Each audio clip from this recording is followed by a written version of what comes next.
minutos lo podés evaluar. No significa que uno esté sobresimplificando, sino que significa que uno ya sabe un poco como qué preguntar, cómo no preguntar, va disminuyendo el miedo y eso hace que uno pueda avanzar un poquito más rápido, ¿sí? Pero es validar, también a veces los consultantes con conductas suicidas dentro de la salud mental a veces pareciera ser que fuera como un paquete prendido fuego, como que llega a un consultorio y da miedo y es como lo derivo y lo paso y qué hago y tiene que ver con el miedo y es un miedo justificado. Está bien que sintamos miedo porque es un consultante que puede estar en riesgo y al mismo tiempo, si no nos formamos en esto, digo, empezar a poder pensar que no hace falta que seamos especialistas en DBT o especialistas en conducta suicida para poder evaluar en ese momento, saber cuándo está en riesgo, saber cómo derivar. Me parece que es algo que si hacemos clínica, ni hablar en otros contextos, si hacemos comunitarios, digo sanitario, como no es que solamente está en el contexto de la clínica. Piensen ustedes que se suicida una persona cada 40 segundos en el mundo. La tasa es muy alta, ¿sí? No nos enteramos por distintas circunstancias, hay mucha cifra negra y también es cierto que hay una ley, porque las conductas suicidas tienen como un efecto contagio, ¿sí? Entonces, hay una ley que habla de cómo se tienen que trabajar en los medios cuando hay un suicidio, no se puede decir los medios, ni como no dar ideas para una persona que puede estar en riesgo, digamos, ¿sí? Entonces, bueno, hay muchas cosas que hacen que no nos enteremos tanto de esto, pero al mismo tiempo sepan que la prevalencia es alta y la cifra es alta, ¿sí? Es la segunda causa de muerte en jóvenes de 15 a 29 años después de los accidentes.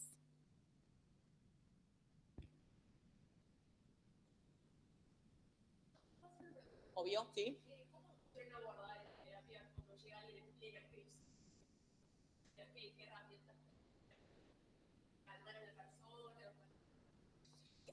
¿A qué te referís cuando me decís crisis? ¿Cómo se vería esa persona?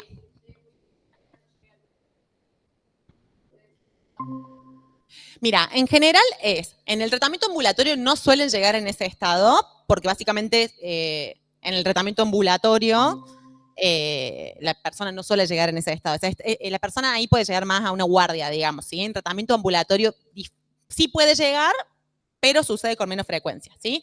Ahí lo que se hace, se activa el protocolo del RAMP, digo, en el sentido de poder evaluar si hay conducta suicida, se pregunta de manera directa si ha estado pensando en matarse. Si la respuesta es sí, se pregunta si hay plan. Si la respuesta es sí que hay plan, se ejecuta un plan de seguridad, ¿sí?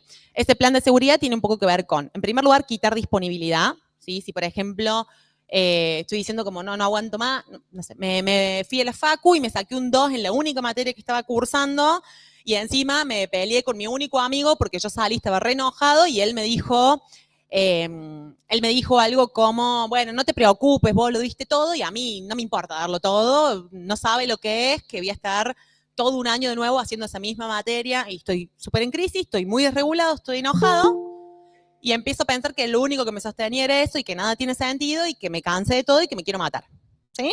Entonces, ok, ¿estuviste pensando en matarte? Sí. ¿Estuviste pensando con qué?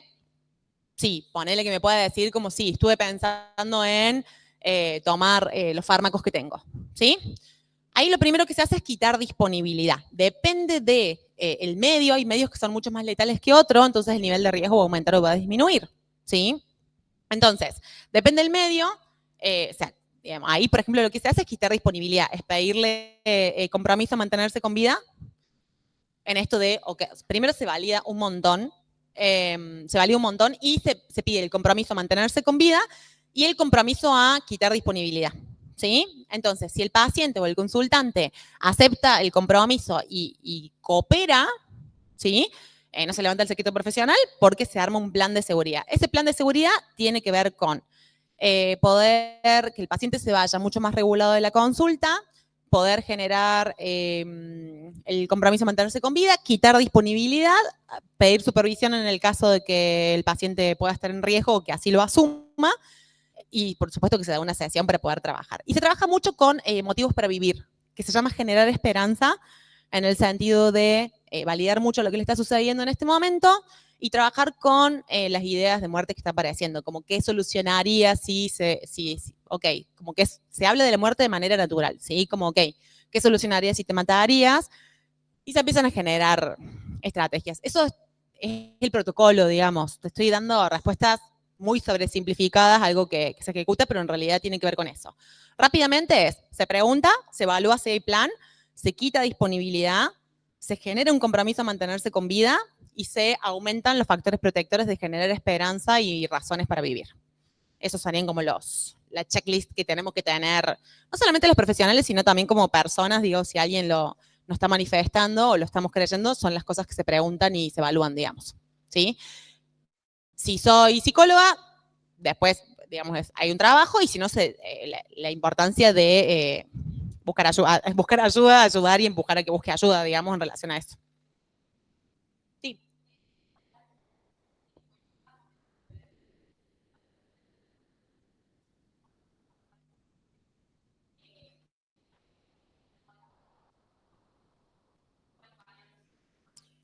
En cuestiones legales, el secreto se levanta si la persona está en riesgo para sí mismo o para terceros.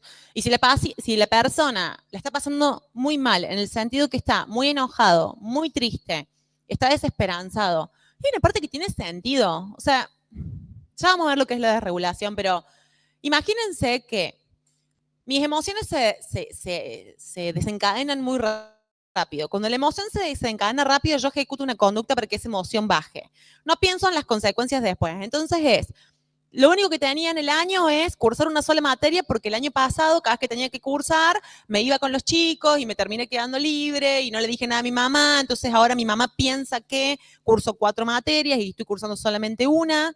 Y después tengo que caretearla con mi mamá, más el año que viene encima tengo que recursar todo y encima el único amigo que tengo, porque todo el resto cuando me enojo los puteo, el único amigo que tengo y que me banco en el medio de todo este proceso, estaba enojada, entonces le dije un montón de cosas hirientes porque estaba enojada y ahora resulta que no tengo a mi amigo, le mentí a mi mamá, soy un fracaso como hijo, no tengo esta materia de la facu y se me empiezan a caer. No estoy diciendo que esto sea así, no estoy diciendo que esta persona sea un fracaso, hablo de lo que piensa y lo que siente en ese momento, ¿sí? ¿Cómo nos damos cuenta que una persona está desregulada? Porque la emoción controla el pensamiento y controla la conducta. Está en mente muy emocional, digamos, ¿sí? Si esta persona, y el vínculo terapéutico es fundamental en ese sentido, se compromete a mantenerse con vida, en el sentido de que tiene sentido que en este momento esté mirando la vida de esa manera, igual le estás pidiendo el compromiso a mantenerse con vida hasta, hoy estamos a jueves, hasta volver a vernos mañana y volver a evaluarlo,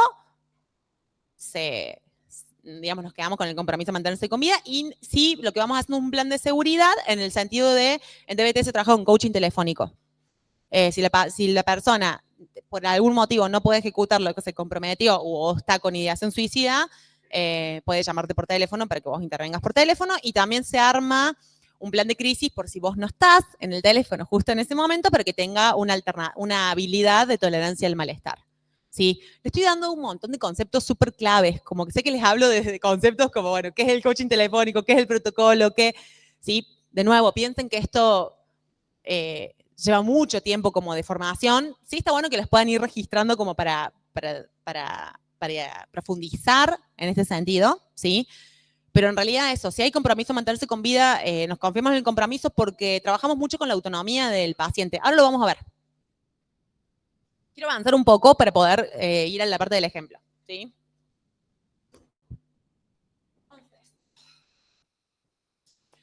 Bien, ahora vamos a dejar de lado un segundo la conducta suicida. Vamos a ver qué son los trastornos alimentarios y luego lo vamos a combinar, ¿sí? ¿Qué son los trastornos de la conducta alimentaria? Son un conjunto de síntomas que se relacionan con la alimentación, con el peso y con la imagen corporal, en donde se presentan comportamientos en relación a la comida y al cuerpo con el objetivo de controlar el peso corporal y dichos comportamientos tienen consecuencias sobre la salud física, emocional y psicológica de la persona. ¿Sí? Entonces, ahora se los voy a bajar como para que lo puedan tener, ¿sí? Pero tenemos que pensar en dos rasgos centrales para que inicialmente uno pueda hacer un diagnóstico de trastornos alimentarios, ¿sí? El primer rasgo es la preocupación excesiva por el peso y la figura y la distorsión de la imagen corporal. Y el segundo rasgo son prácticas reiterativas del control de peso. Cuando hablamos de prácticas reiterativas del control de peso, vamos a estar hablando de restricción alimentaria, atracones de comida que surgen como consecuencias de la restricción alimentaria, uso de laxantes o diuréticos, Actividad física de manera excesiva con el objetivo de controlar el peso, conductas de chequeo, pesarme, medirme, revisarme, ¿sí? En relación al peso. Entonces, esto inicialmente nos va a ayudar a discriminar cuando una persona puede tener un trastorno alimentario y cuando una persona está comiendo en exceso. Una persona que come en exceso no es una persona que tiene un trastorno alimentario. Y una persona que se siente mal con su cuerpo no es una persona que tiene un trastorno alimentario. De hecho, probablemente el 90% de las personas que estamos acá se sienta mal con su cuerpo, básicamente porque hay un montón de estereotipos en relación a los modelos y los estándares de belleza que son muy difíciles de alcanzar y de sostener. Hay muy poca trabajo en cuestiones de diversidad corporal, entonces probablemente si preguntamos, ¿hay algo de tu cuerpo que cambiarías? Y yo creo que el 90%, y creo que estoy siendo generosa con el porcentaje por no levantarlo un poco más, diríamos que sí. ¿Sí? Entonces, son estas dos cosas que tienen que combinarse. Una cuestión en relación a la imagen corporal y estas conductas específicas que se utilizan con el fin de controlar el cuerpo y controlar el peso. ¿Sí? El tema es que después entramos en un circuito que es difícil de salir nada, la cuestión de los trastornos alimentarios, lo que sucede muchas veces es que si no hay riesgo, como una anorexia nerviosa tipo restrictiva, donde hay un bajo peso que le pone en riesgo, o una bulimia nerviosa donde está vomitando 5 veces al día y puede tener un desgarro de esófago, si no hay riesgo, no se detecta muchas veces, no hay tantos profesionales formados para poder hacer las preguntas específicas que se necesitan hacer para poder hacer un diagnóstico diferencial. Entonces uno termina viviendo con con el trastorno alimentario medio en lugar de, bueno, yo tengo esto y medio que sé que a veces estoy mejor que otras veces y aprendo a vivir un poco con esto y uno termina viviendo como de una manera como más paliativa, ¿no? Como los tratamientos paliativos es cuando no hay tratamientos efectivos para lo que nos pasa y lo que se hace es tratar de mejorar la calidad de vida de la persona mientras viva esa enfermedad, ¿sí? En los trastornos alimentarios, no. Hay tratamientos que son efectivos, hay una recuperación total que es posible, pero para eso mínimamente necesitamos acceder a un diagnóstico para poder trabajarlo con toda la complejidad que así se requiere, digamos, ¿sí? Bien. En relación al diagnóstico de los trastornos alimentarios, sé que el diagnóstico, y más acá en casa, en la nacional, por ahí hay todo como un debate, ¿no? Entre los psicos de el diagnóstico, la etiqueta, que la persona se represente, ¿no? Bueno, a veces lo que nos pasa es que yo siento que nos polarizamos mucho, ¿no? Como de irnos a, bueno, no, el diagnóstico es una etiqueta, y digo, el diagnóstico en algunos casos y en algunas situaciones sí sirve para ampliar la comunicación, sirve para la comunicación entre profesionales, sirve para, a mí me dicen una anorexia nerviosa tipo restrictiva y yo rápidamente sé de lo que estamos hablando, por ejemplo, ¿sí? Y además de esto, es un derecho de nuestros consultantes recibir su diagnóstico, ¿sí? Sí tenemos que trabajar en relación a, vos no sos una persona, digamos, vos no sos la bulimia, sos una persona que en este momento tiene comportamientos específicos que, eso se agrupan y tienen un diagnóstico y eso se puede trabajar para poder cambiar. Eso sí, es un trabajito importante para poder hacer, pero también a veces el diagnóstico trae un montón de alivio, porque las personas que vienen con antecedentes de trastorno alimentario vienen muy reforzados con que esto es una cuestión de voluntad, un problemita con la comida, como bueno, sí. Entonces, recibir un diagnóstico y poder decir, esto es una enfermedad, está biológicamente influenciada, hay personas con muchos más factores de riesgo que otras que desarrollarlas, y una vez que estamos adentro, funciona un circuito que es muy difícil de salir, que se parece mucho al circuito de las conductas adictivas, ¿sí? Entonces, si damos un diagnóstico desde ese lugar y explicamos ese lugar, también ayuda como a aumentar conciencia del riesgo y aumenta también la posibilidad de que la persona pueda disponerse a cambiar. ¿Sí? Como a cambiar implica como recuperarse y el proceso de recuperación en la primera etapa es de realimentación y le estamos pidiendo a una persona que en general tiene miedo a ser gorda que coma. Imagínense lo difícil que es, o sea, si no le metemos fuerza a la cuestión de que tenga un sentido de recuperarse, que la persona quiera hacerlo, le estamos pidiendo a una persona que se exponga a uno de los miedos más grandes que tiene, que es aumentar de peso y en las consecuencias que implique para esa persona aumentar de peso. Ahí está por ahí el trabajo, ¿no? Como, bueno, ¿qué se pondría en juego? ¿Qué pasaría si aumentas de peso? ¿Qué tenés miedo a perder? ¿Sí?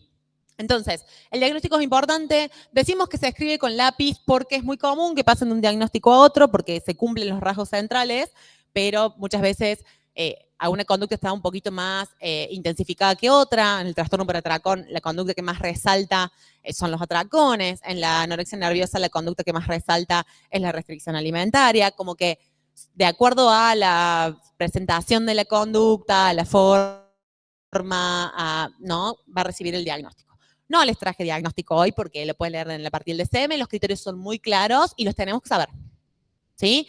Dice, una persona que presenta, por ejemplo, anorexia nerviosa, que presenta bajo peso, que restringe la alimentación y está de tipo purgativa o de tipo restrictiva. De tipo restrictiva hay solamente restricción alimentaria y de tipo purgativa hay también atracones de comida, ¿sí?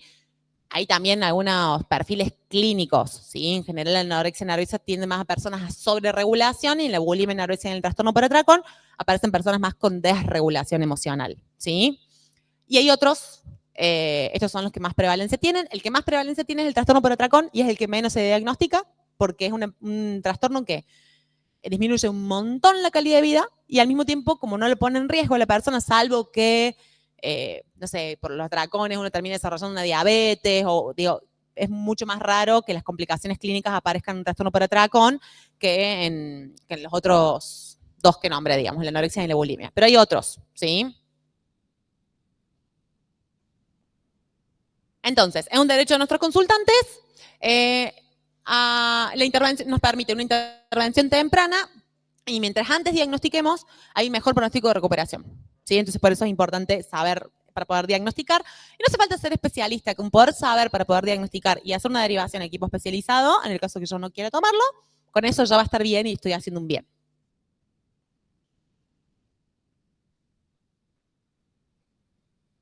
Bien. Esta es la visión conductual contextual del suicidio, que responde a la pregunta de, ok, ¿por qué las personas piensan o intentan matarse o efectivamente lo hacen? ¿Sí? La visión conductual contextual del suicidio lo que nos dice es que el suicidio es, suicidio o la conducta suicida es una resolución de problemas, una resolución de problemas a situaciones que nos están sucediendo, ¿sí? Lo que pasa es que nos encontramos con una persona que se encuentra frente a un dolor, a un sufrimiento que es insoportable en serio. Cuando yo digo insoportable, digo, ustedes piensen en ese minuto que seguramente la mayoría de nosotros como humanos lo hemos vivido y si no podemos empatizar con que alguien sí, ese minuto en donde la emoción está muy alta, en donde mi emoción controla toda la conducta, donde no puedo ver más allá de todo lo que está sucediendo. ¿Sí? Entonces estamos considerando que en ese momento hay un dolor que es realmente insoportable, es muy alto, que es inescapable en el sentido que hay mucha desesperanza de voy a vivir toda mi vida así, como esto no va a terminar. Es interminable y es irresolvible de alguna manera, digamos. ¿sí? Es como algo que no se puede resolver, que es insoportable y que no se va a terminar. Imagínense si nos encontramos frente a este panorama. Si nos encontramos frente al panorama de una persona que está frente a un sufrimiento que realmente es muy intenso, que realmente cree que no se va a terminar nunca y que va a tener que vivir toda la vida así, que lo que le pasa no se va a resolver y empieza a aparecer el suicidio como una opción de, ok, si esto va a ser así, la verdad que no entiendo para qué sigo viviendo, como me mato y todo se resuelve de esta manera. Hay una intervención un poco polémica que yo suelo hacer con mis consultantes cuando me lo dicen desde este lugar, que es que no sabemos, digamos, que es como, che, nadie que se suicidó volvió de la muerte para decirnos que el sufrimiento se acaba realmente después de suicidarse. Entonces, estamos haciendo algo que creemos que nos va a ayudar para terminar con el sufrimiento y que ni siquiera sabemos si es efectivo. Y ni siquiera sabemos en serio, y no lo digo porque yo sea una persona como muy religiosa, digamos. Acá lo que vamos a hacer es vamos a agarrar, o sea, todo factor protector que tenga nuestro paciente lo vamos a agarrar, ¿sí? Si el paciente es religioso y piensa que se va a ir al infierno, si se suicida, vamos a agarrar eso como sus metas y sus valores, ¿sí? No nos vamos a poner juiciosos en relación a lo que uno cree. Pero realmente, digo, si nos paramos desde la ciencia, no hay nada que efectivamente nos diga que suicidarnos nos va a ayudar a resolver todo esto. Entonces, nosotros no le podemos pedir a nuestros pacientes solamente que no se maten. Tenemos que ayudar a ese paciente o a esa persona a que construya una vida valiosa. Si no construye una vida valiosa, o sea, lo que me queda es decirle, ok, no te mates porque está mal matarte y quédate pasándole mal. Es muy invalidante hacerlo de esa manera y tampoco es que, o sea, porque aparte yo me creo con derecho a decirle a la otra persona lo que tiene que hacer con su vida. Hay una realidad de que las personas tienen derecho a decidir qué hacer con su vida y esto puede ser polémico, pero las personas tienen derecho a elegir matarse si así lo quieren. Nuestra función es poder generar una alternativa, trabajar, generar esperanza en acompañar en esa alternativa, de que no le estamos pidiendo que no se mate porque está mal o porque no es éticamente correcto, porque no tiene derecho. Le estamos pidiendo que nos banque, que le dé un poco de tiempo al tratamiento y que con el tratamiento vamos a tratar de arreglar todo lo que viene sucediendo, de reparar lo que se pueda reparar, de tolerar lo que haya que tolerar y de aprender conductas nuevas que me permitan acercarme a las metas y a las cosas que son importantes. Sí, y ahí lo linkeo un poco con lo que dije al principio. No es solamente como tratar de disminuir la conducta suicida, sino también trabajar en el entrenamiento en habilidades. De hecho, en DBT no se trabaja solamente con terapia individual, sino que también se trabaja con un grupo de entrenamiento en habilidades, donde en paralelo se van entrenando al paciente en ciertos módulos de habilidades, donde son como clases, donde van aprendiendo sobre emociones, regulación emocional, mindfulness, conciencia plena, tolerancia al malestar y efectividad interpersonal. ¿Sí? Son 4 módulos donde en paralelo el paciente va aprendiendo, entonces es un poquito más fácil dentro de terapia individual ir usando esas habilidades para que las aplique. Sí. Terapia dialéctico-conductual. Está de vuelta porque es en inglés. Es un modelo que se enmarca dentro de las terapias conductuales contextuales, que tiene alta efectividad para conducta suicida y dentro de los trastornos alimentarios para bulimia y para trastorno por atracón. Ahora va a haber una presentación de eso, ¿sí? Entonces, lo que vamos a pensar es que hay altos niveles de malestar y dificultad para poder gestionarlo. Hay altos niveles de malestar y hay un déficit o dificultades en tolerancia al malestar. Si yo me encuentro con una persona que tiene pocas habilidades de tolerancia al malestar y encima sus emociones se desregulan muy fácil y la emoción escala, ¿sí? Vamos a estar encontrando que esto empieza a parecer como una opción para poder resolver esto. Y ahí es donde va a estar nuestra intervención, ¿sí? Entonces, es una conducta aprendida de regulación emocional, esto de lo que hablábamos del alivio que sucede, después de ejecutarla suele aparecer alivio, entonces regula emocionalmente, aunque después nos traiga problemas, regula emocionalmente. Y una forma, la pregunta es si sería efectiva, de cambiar una situación estresante. Quieres o no, la situación cambiaría. No sabemos qué va a pasar si eso sucede, pero cambiaría la situación, ¿sí? ¿Cuál es nuestra opción? Trabajar para que la alternativa sea otra y no sea esa, digamos. Porque aparte tenemos que creer en que se puede vivir de una manera distinta. O sea, es eso, es generar esperanza de que se puede vivir de una manera distinta, solo que tenemos que aprender a hacerlo, digamos. ¿Sí? Bien. El vínculo de trastornos alimentarios y conducta suicida.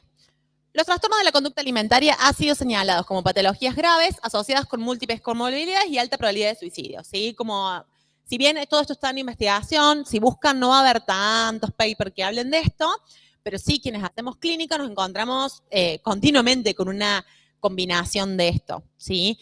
De hecho, en Validar ha sido toda una construcción la parte de las admisiones porque nos pasaba un montón que ingresaban pacientes a tratamiento donde no podíamos detectar en la admisión un trastorno alimentario y cuando lo teníamos dentro del tratamiento aparecía el trastorno alimentario, ¿no? Entonces, como bueno, un paciente que entró a un programa específico más para desregulación emocional y en realidad está necesitando una jerarquía para un trastorno alimentario. Bueno, tenemos los dos equipos, entonces a partir de eso se puede realizar el pase, pero no sería como lo más efectivo inicialmente y al mismo tiempo lo que sucede es que hay conductas que están en remisión. Quizás esto de que la admisión o cuando se presentan nuestros consultantes es una foto de lo que está sucediendo en ese momento, ¿no? Quizás pasó una semana y ese consultante, de nuevo, le fue mal en la materia del facu que él quería promocionar, le fue mal y la vida se le hizo así y cambió un montón y radicalmente las cosas. Entonces, nada, también un poco desde ese lugar tenemos que que entender que hay cosas que se nos pueden pasar y que la evaluación tiene que ser como algo constante, ¿sí? Hay alta frecuencia de casos e intentos de suicidio comparada con la población general. Las personas con trastornos alimentarios, digo, si comparamos a la población general sin trastornos alimentarios con un grupo de personas que tienen trastornos alimentarios, las personas con TCA tienen mayor frecuencia de casos e intentos de suicidio, y los pacientes con bulimia nerviosa tienen mayor frecuencia de intentos de suicidio, y la anorexia nerviosa tiene mayor tasa de suicidios consumados, ¿sí? Son datos que parecen, es un desafío. También quienes estén cerca del tramo de egreso, es un desafío como empezar a tener información científica en relación a esto, porque realmente si uno busca tampoco es que los datos son como muy específicos o son actualizados. Creo que es una deuda a la sociedad la investigación en relación a esto. Argentina es el segundo país en el mundo con más trastornos alimentarios y no hay tantas investigaciones que hablen de eso. Entonces, nada, me parece que tiene que ser un tema que empiece a estar en agenda. Por eso hoy yo los invitaba a compartirlo en las redes, a subirlo, a sensibilizar, porque es un tema que tiene que estar en agenda. Pero no lo digo yo, lo dicen las cifras, digamos, ¿sí? Y lo que sucede con los trastornos alimentarios es que dentro de los trastornos psiquiátricos, es decir, de los que están dentro del DSM, son los que mayor tasa de mortalidad tienen. ¿Sí? Sí, son enfermedades, están influidas biológicamente, y las personas efectivamente se pueden morir por tener un trastorno alimentario por las complicaciones clínicas que tienen. El diagnóstico que tiene mayor tasa de mortalidad es el de anorexia nerviosa de tipo purgativa. ¿Por qué? Porque combina la restricción alimentaria con un muy bajo peso y todo lo que son la sintomatología de la restricción alimentaria con toda la sintomatología de lo que son las conductas de purga. Entonces, nada, encontramos una persona que está con un bajísimo peso, desnutrida, deshidratada, su corazón funciona, su cuerpo, perdón, funciona en modo avión, su corazón funciona más lento y al mismo tiempo está vomitando, desequilibrio de sodio y potasio, le puede dar un paro cardíaco. Digo, la combinación de las dos cosas en relación a las complicaciones clínicas que existen.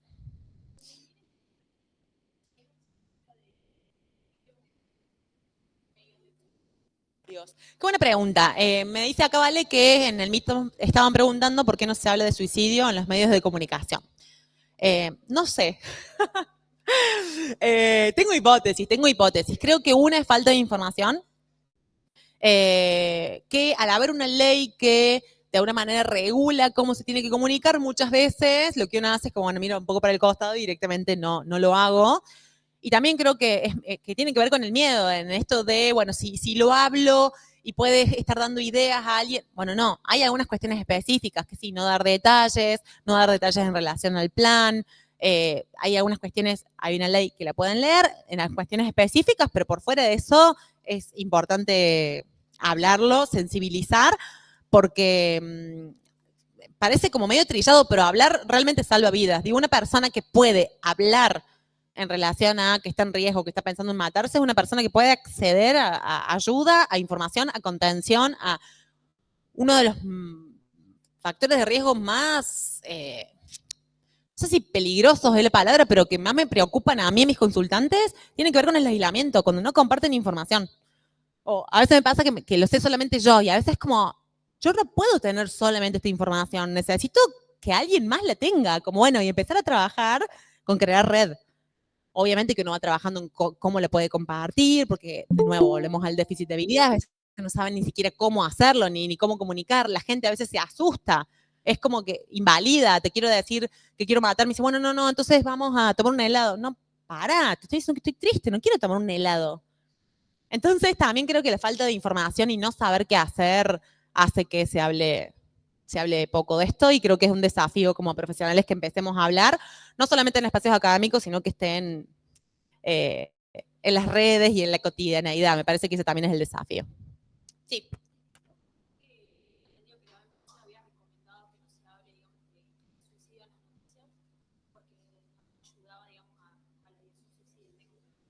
En realidad no dice que no se hable, dice que se tiene que hablar con ciertas precauciones, detalles o cuidados que tienen que ver con eso. Hay una ley específica en relación al manejo de la conducta suicida en los medios. Pero ahí volvemos de nuevo a esto, no están diciendo que no se hable, porque si no, yo trabajo en la parte de la comunicación, soy la cara visible de un equipo donde no solamente estoy acá, digo, he ido a un club de fútbol a hablar de suicidio, voy a una escuela a hablar de suicidio y voy a una streaming a hablar de suicidio. Sí, sí, tenemos que saber cómo hacerlo, que eso es informarnos. Y a veces frente al miedo, es como, mejor no, digamos. Y bueno, pero sí, sí, hay recomendaciones. No significa que no se puede hablar, sino que hay recomendaciones y tiene que ver con eso, que generan efecto contagio. Pero la descripción específica de hablar de la conducta problema es como si yo la estoy pasando mal y vos me estás diciendo, uy, sí, yo ayer estaba re triste, me corté y me sentí mejor, y probablemente yo, por una cuestión de modelado, quiera copiarte. Si vos me estás diciendo que te sentías mal y que hiciste algo y te sentiste mejor, y probablemente yo también quiera hacerlo, digamos. Porque te sentiste mejor. En realidad te sentiste aliviada. ¿Sí? Eso es. De hecho, en los grupos de habilidades no se habla de conducta problema, porque estamos en grupo. Se habla en la terapia individual, pero no se habla en el grupo de habilidades.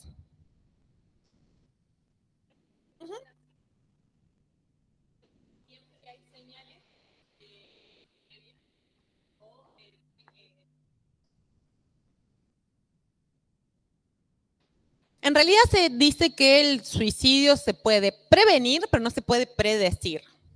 No podemos predecir qué persona efectivamente va a matarse o no, pero sí se puede prevenir y ahí lo que se evalúan son cuáles son los factores de riesgo o las alarmas que empiezan a aparecer, que en términos generales sí suele haber, digo, hay algunos factores de riesgo o alarmas más de tipo como leves, intermedias y como más agudas o graves, digamos, pero están. Por eso es importante que también las conozcamos para poder intervenir a tiempo, digamos. Esto es un poco lo que les decía de la DBT. Esa es Marsha Linehan, vive todavía, es la creadora del modelo. Marsha es una psicóloga que crea el modelo desde su propia experiencia. De hecho, de un libro de ella relatando su propia experiencia. Es una persona diagnosticada con trastorno límite de personalidad y crea este modelo a partir de su propio sufrimiento. Hay una frase un poco conocida de ella que dice algo como: yo viví en el infierno y cuando estaba ahí prometí que iba a salir e iba a volver y ayudar a los que estaban acá, y cuando ella sale de las internaciones crónicas que tuvo, crea este modelo para poder trabajar con pacientes con desregulación y con conducta suicida. Ahí tienen datos que son importantes para mí, pero en realidad es esto que les acabo de nombrar, que es un modelo que está validado para intentos de suicidio, o sea, conducta suicida, abuso de sustancias, bulimia, depresión en los ancianos y trastorno de estrés postraumático. En la combinación de DBT con exposición prolongada, es una combinación ahí.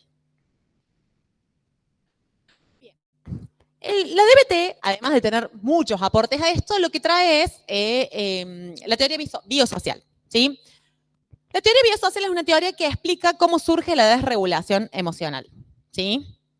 La desregulación emocional significa que una persona tiene vulnerabilidad biológica.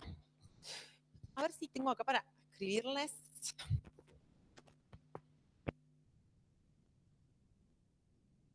Los chicos me escuchan en el Meet. A ver. Sí, ahí estoy.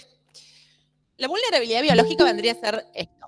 Es alta sensibilidad al estímulo, un estímulo que quizás para cualquier otra persona no representa como la gran cosa. Las personas que tienen desregulación emocional tienen más sensibilidad a los estímulos, una alta reactividad, la emoción se dispara mucho más rápido que otra persona que no tiene desregulación emocional, ¿sí? Y un lento retorno a la calma, ¿sí?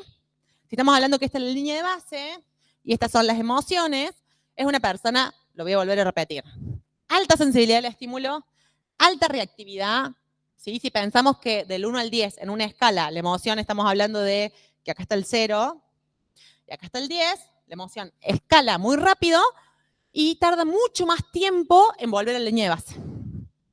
¿Sí? ¿Qué es lo que sucede en esto? Digo, si estamos hablando de una persona que tiene desregulación emocional, que es más sensible a los estímulos y que su emoción se dispara, las conductas suicidas y las conductas del trastorno alimentario, como por ejemplo tener un atracón de comida, empiezan a funcionar acá para encontrar este alivio. ¿Sí? En el curso normal de la misma emoción, la emoción se va a disparar de esta manera y va a tardar en bajar, ¿sí? En cambio, si yo estoy emocionada acá, ¿sí? Y en el medio de esto tengo un atracón de comida, hay una cuestión de refuerzo negativo, ¿sí? Como que probablemente toda esta cuestión de malestar que yo vengo sintiendo, cuando ejecuto esta conducta, acá viene el refuerzo negativo, ¿sí?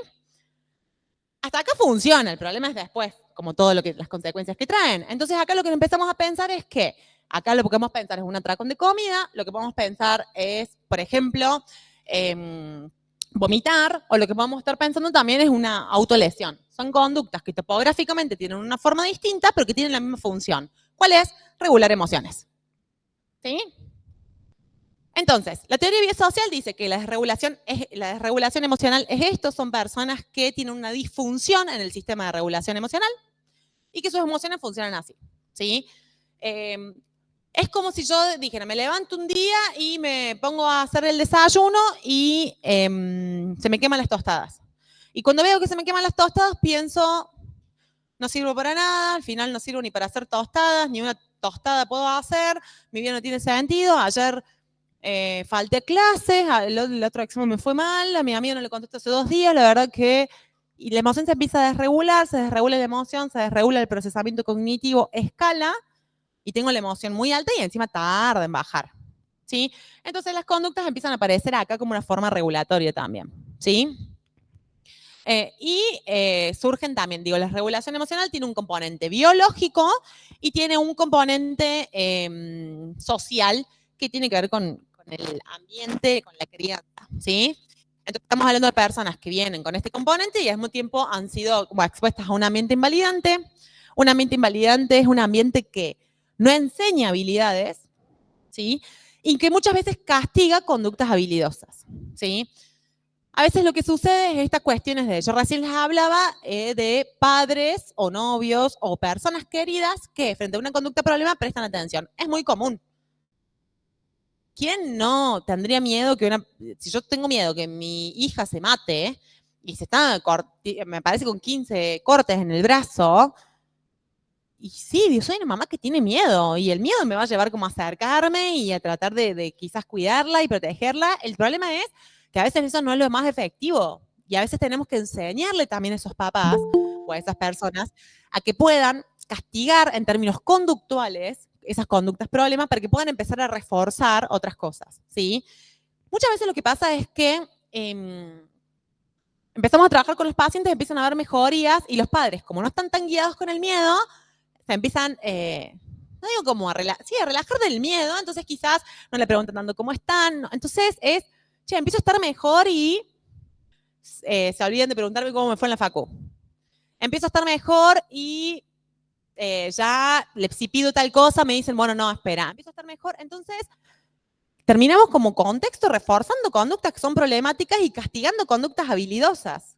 ¿Sí? Eso también de hecho, una parte es de intervención en el ambiente, donde también le vamos enseñando al ambiente a que pueda acompañar a este proceso de cambio. Nada de esto es con intención. Nosotros, o sea, puede que sí la haya, pero descartamos que haya intención de hacer las cosas mal. La mayoría de las veces son familias que hacen lo que pueden con lo que tienen y que parte de nosotros es no juzgarlas, sino acompañarlas y enseñarles también a cómo gestionar de manera más habilidosa todo esto que va sucediendo. ¿Sí? Por eso no juzgo de cuando existe una conducta problema y la persona y la mamá se acerca y sí, una mamá que está asustada, tiene sentido. Obvio que a veces el impulso de acción del miedo la lleva a sobreprotegerla cuando lo que nosotros estamos buscando es otra cosa. Entonces, ahí es donde como equipo vamos acompañando para intervenir, digamos.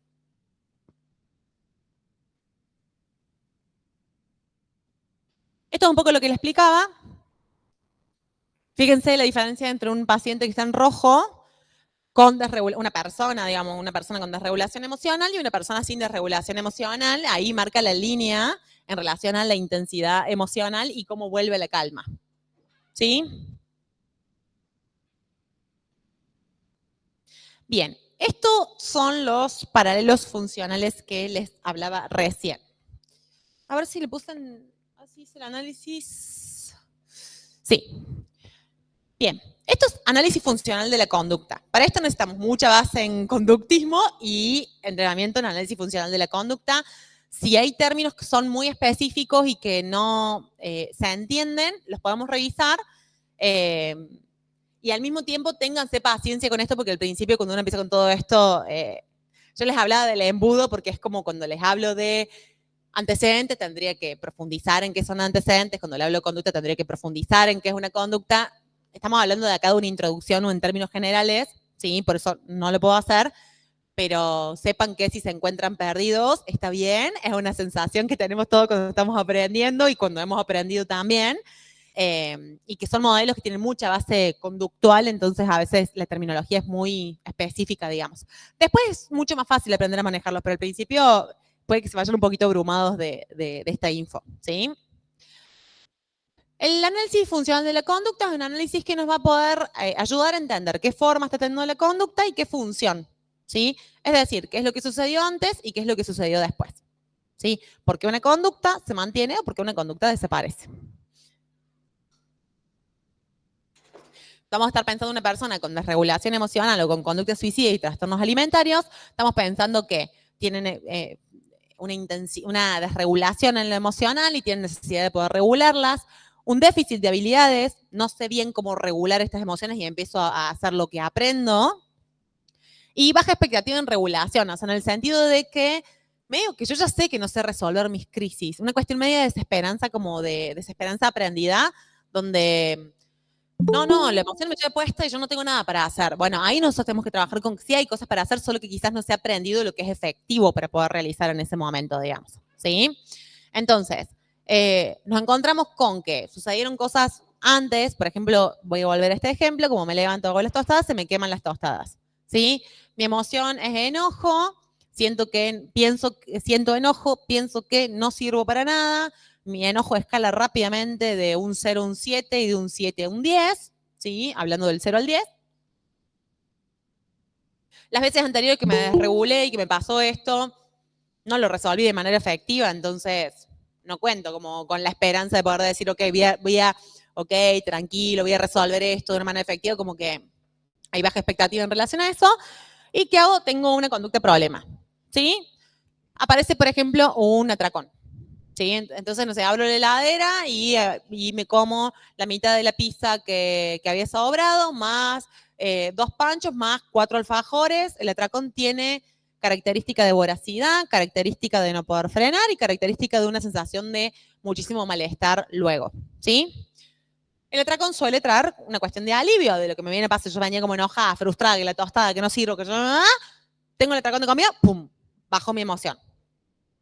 Ese refuerzo ese alivio suele cada vez durar menos. ¿Sí?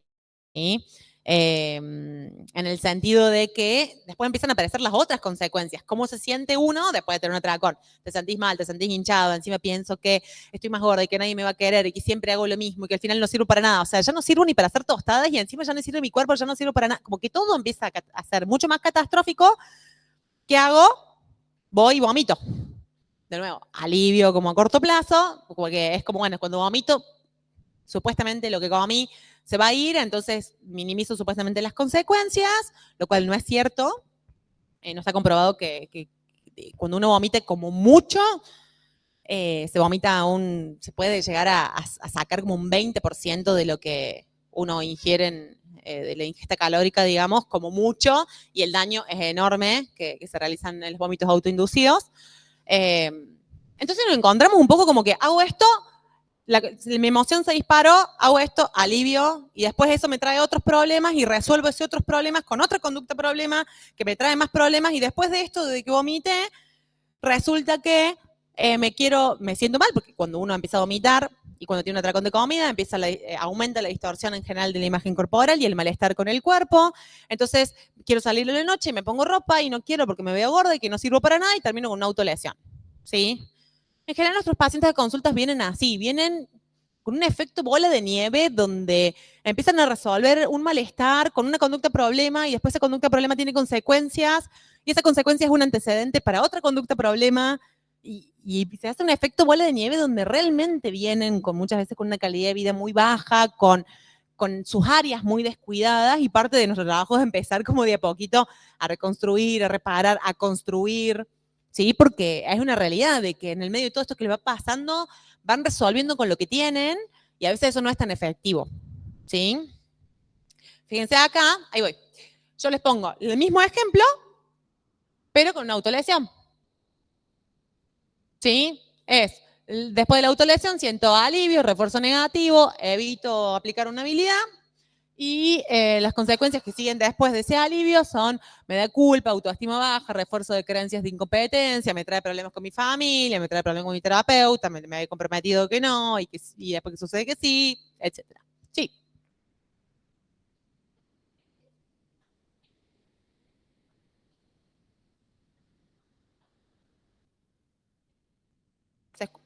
Ahí está. Suceden en todas las edades. Sí es cierto que hay etapas en donde hay como mayor vulnerabilidad. La adolescencia suele ser una etapa donde hay muchos cambios hormonales. Digamos, cuando aumentan los factores de vulnerabilidad, puede aumentar el riesgo, digamos. Pero pensemos esto, o sea, básicamente para que haya desregulación emocional, o sea, dos cosas. Para que haya desregulación emocional necesitamos un componente biológico que se combina con un componente social, que es la crianza o la historia de aprendizaje. ¿Sí? Entonces, cuando uno chequea, de hecho, las admisiones, uno le pregunta y te dicen, sí, yo de chiquito me sentía muy sensible, sentía que a mí me molestaban y que me dolían cosas que el resto de las personas no, o tendía como que uno lo suelen reconocer desde la historia, digamos, esta cuestión de la desregulación emocional. ¿Sí? Y con respecto a los trastornos de la conducta alimentaria, se pueden desarrollar en cualquier momento.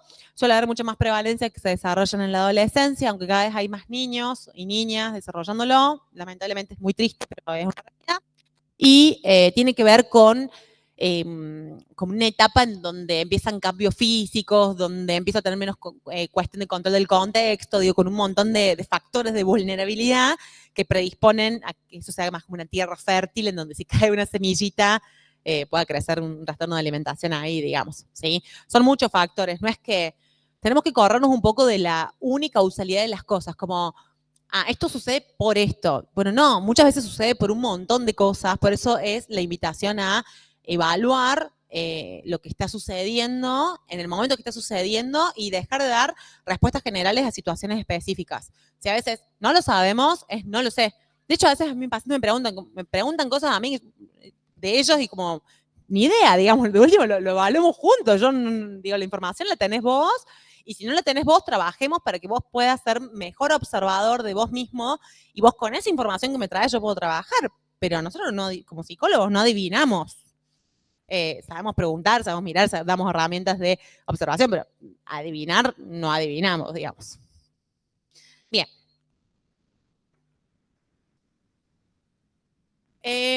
La DBT tiene una cuestión de jerarquía conductual que con paciente complejo.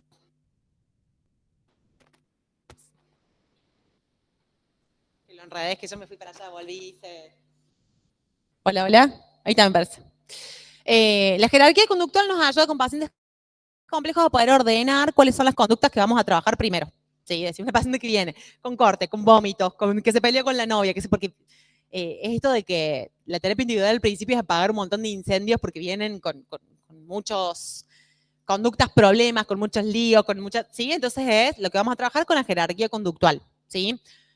Lo que primero que vamos a trabajar son conductas que atentan contra la vida, conductas que atentan contra el tratamiento, en segundo lugar, y conductas que atentan contra la calidad de vida.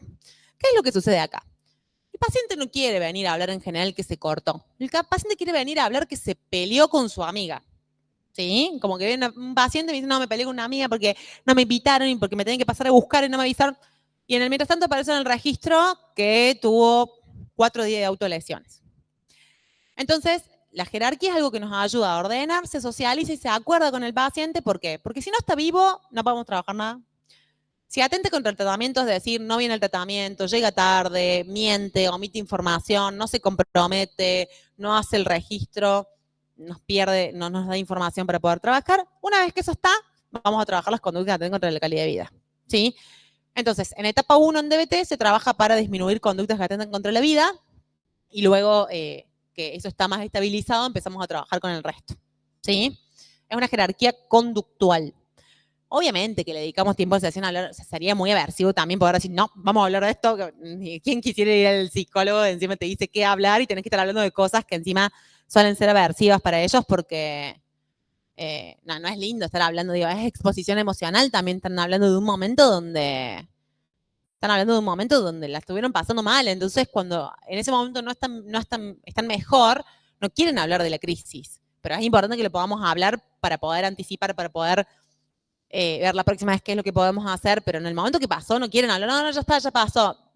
No, nos tenemos que sentar a hablar de eso porque esto va a volver a pasar, digamos, y tenemos que aprender a resolverlo de una manera distinta. Y ahí negociamos, un poco con los tiempos, bueno, yo necesito esto, vos necesitas esto, bueno, vamos a dedicar tanto tiempo, pero sí es cierto que si hay conductas de riesgo, sería una negligencia estar hablando de la conducta con la amiga sin hablar que hay una conducta de riesgo ahí, digamos, ¿sí? Lo que sí podemos hacer es negociar y volvernos más colaborativos y también esto. Mientras menos conductas problemas ejecuten la semana, más tiempo va a tener para hablar de todo lo que quiera. Entonces, es una negociación también desde ese lugar, digamos. Bien. ¿Más preguntas? Sí.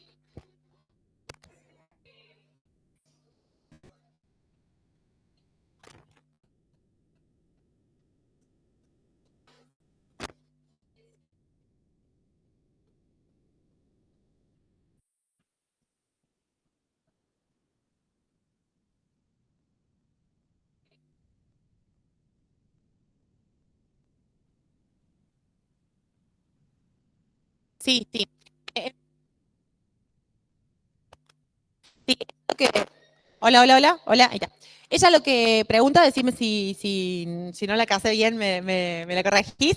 Lo que pregunta es cómo trabajar o cómo comunicarle a la familia para que deje de prestarle atención cuando hay conductas de riesgo, cuando la familia en realidad tiene miedo y quiere hacer algo, digamos. ¿Algo así sería? Sí. Hay una intervención que se llama intervención en el ambiente. ¿Sí? La intervención en el ambiente no es necesariamente que nosotros hablemos con la familia, sino muchas veces trabajar con nuestro consultante para que el consultante intervenga en la familia. ¿Sí?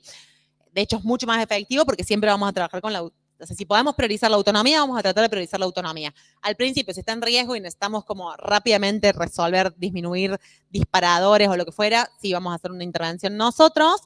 En el programa de DBT, en general, la persona que hace orientación de familia no es la misma que es terapeuta individual. Básicamente para poder cuidar la confidencialidad del espacio, los que se comunican son los profesionales y el secreto profesional rige para el paciente y no para la familia. Es decir, todo lo que la familia venga y cuente, tenemos todo, el paciente y todo el equipo tiene libre acceso a esa información, pero la confidencialidad rige para el paciente, ¿sí? Entonces, en cuestiones de la intervención en el contexto o en el ambiente es, en primer lugar, poder trabajar, lo primero que vamos a tener es tratar de trabajar con el consultante para que el consultante comunique en ese momento eso, ¿sí?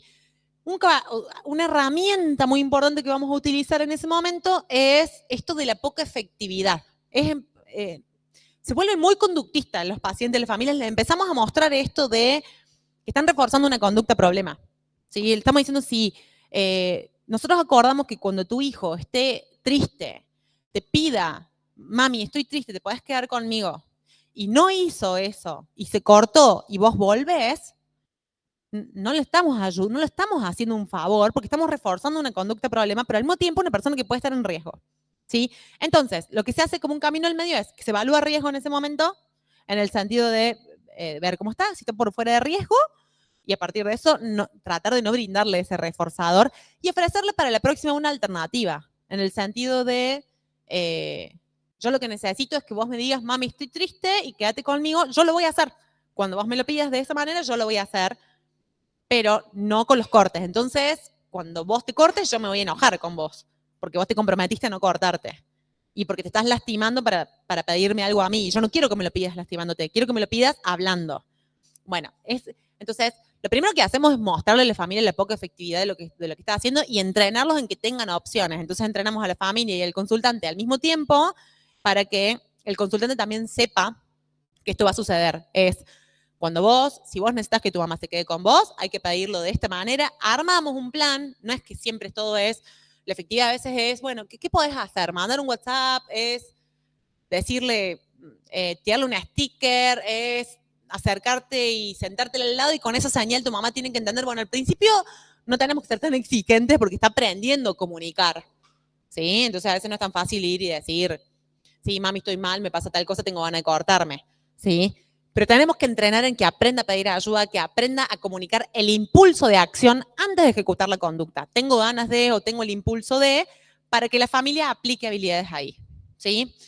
Esas habilidades son las que los vamos entrenando, en general son habilidades de tolerancia al malestar, ¿sí? Es poder decir, ok, frente a eso puede utilizar una habilidad de temperatura, en ayudar a usar los hielos, a dar una vuelta, a que se descargue y que pueda hablar, habilidades de validación para que sepan cómo responder, habilidades de evaluación de riesgo para que pueda evaluar el riesgo, pero hasta ahí, es como, evalúo riesgo, no hay riesgo, no me quedo ahí.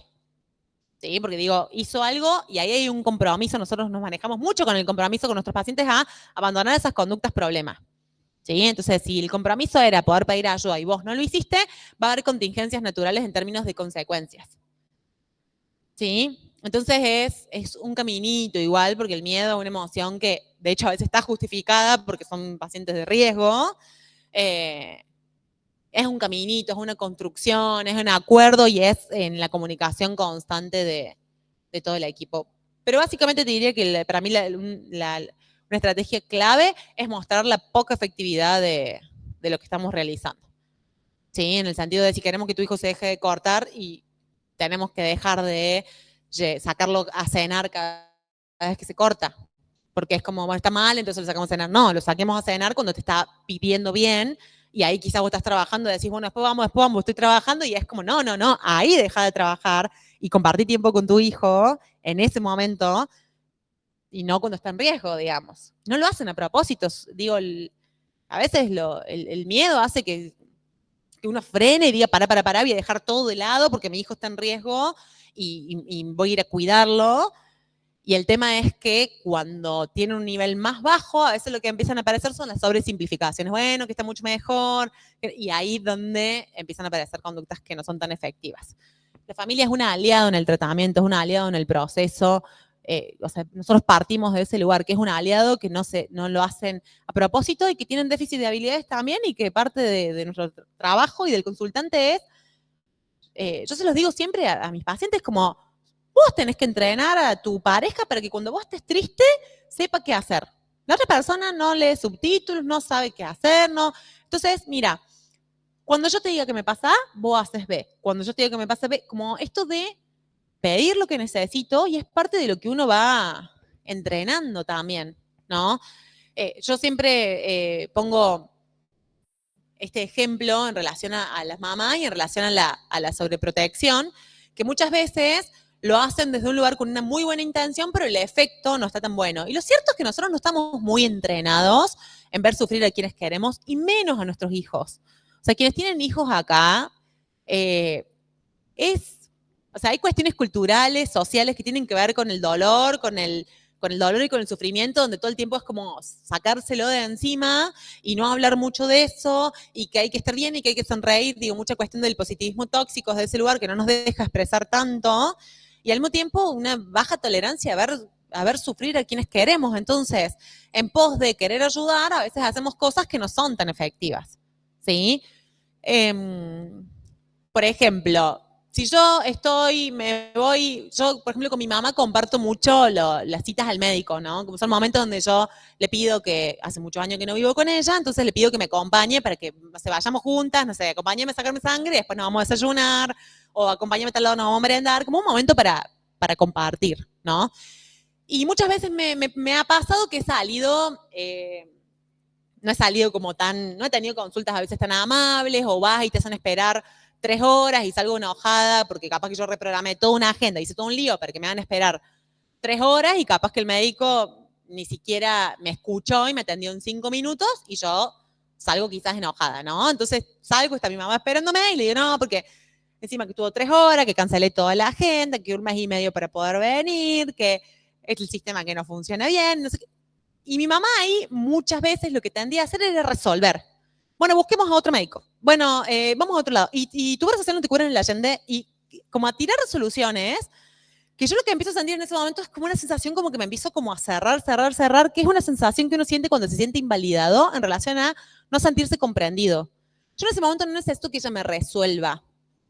Después, yo lo que necesito es que me entienda, que estoy enojada, que cancelé toda mi agenda, que para mí es un trastorno cancelar mi agenda porque lo que yo no trabajo un día lo reprogramo al resto de los días y el resto de los días son mucho más difíciles para mí que eso. Que encima me da culpa porque sé que mis pacientes están esperando la sesión o tengo que dar una clase o entonces tengo que hacer un montón de movimiento en relación a mi agenda y me parece sumamente injusto tener que estar esperando 4 horas un turno. Y que encima cuando accedo me atiendan en 5 minutos y ni siquiera me sentí bien, no me sentí cuidada y no me fui con lo que yo estaba necesitando. Yo lo que siento en ese momento es que estoy enojada, la intensidad está ajustada y digo, está ajustado y está justificado. ¿Sí? Si yo resuelvo en ese momento, muchas veces hemos terminado peleando. Como, porque ella me responde de esta manera, yo me enojo más todavía, porque mi emoción cuando uno está maleando me empieza como, bueno, no, porque al final, ¿qué tiene que ver? Yo no tengo por qué cambiarme de médico, ellos tienen que entender como, y en realidad no tienen que ver con eso, es que yo no necesito ayuda para resolver en ese momento. Entonces, gran parte del trabajo en nuestro vínculo fue que yo tuve que dejar de suponer que ella iba a adivinar lo que yo necesitaba y que ella iba a adivinar lo que a mí me pasaba y que ella iba a adivinar que yo sentía que mi pecho se cerraba cuando ella, porque lo estaba haciendo con la mejor intención del mundo, de hecho se ponía a disposición, me decía yo puedo hacer tal cosa y buscar tal cosa y me recomendaron tal, me está queriendo ayudar, pero no está siendo efectivo en ese momento, porque lo que yo pienso en ese momento es, nunca más le aviso para venir al médico con ella. En realidad no, quiero seguir compartiendo, pero me está alejando y al mismo tiempo yo no puedo acceder a ella no puede acceder a mí, y ¿no? Es mi responsabilidad y fue mi responsabilidad enseñarle a mi mamá qué es lo que necesito en relación a cada una de las situaciones cuando yo voy a hacer una expresión emocional. ¿Sí? Es, mami, tengo este problema, ¿me podés? No sé, no tengo la patente del auto hace 4 meses. Mami, no tengo la patente del auto, estoy re enojada porque fui encima del registro, me queda re lejos y todo lo demás. ¿Vos me la podés ir a buscar? Resolución de problemas. Mami, te llamo, pero no quiero que me digas nada. Solamente te quiero contar una situación y quiero descargarme. Y se queda del otro lado y me escucha y me valida y está del otro lado. Eso ha sido un gran trabajo de ella como mamá y un gran trabajo mío también como hija de enseñarle lo que yo necesito. Fíjense, es una persona con desregulación emocional en donde todo funciona de una manera distinta, donde es mucho más difícil entender lo que me pasa. Yo recién les hago toda una descripción de situación, qué emoción tengo, cómo escaló, cómo le sentí en el cuerpo. Una persona con desregulación siente 5 emociones juntas, una atrás de otra, no entiende ni qué está sintiendo, lo único que sabe es que tiene ganas de putearte y nada más. Entonces, parte de nuestro trabajo, por eso se trabaja con aumentar conciencia. Y cuando hablo de conciencia, no hablo de la conciencia del psicoanálisis, hablo de la conciencia de poder observar, etiquetar, describir en relación a nuestras emociones, sensaciones, impulsos de acción, etc. ¿Sí? Me fui un montón extendiéndome ahí, pero esa es un poco la idea y es parte fundamental de. ¿Por qué me extendí tanto? Porque si bien no en todos los tratamientos citamos a la familia, pero sí trabajamos mucho con los vínculos. Y parte de trabajar con los vínculos es mucha de la intervención en el ambiente, la hacemos trabajando con nuestro consultante para que nuestro consultante pueda hacerlo, digamos. ¿Sí? Sí.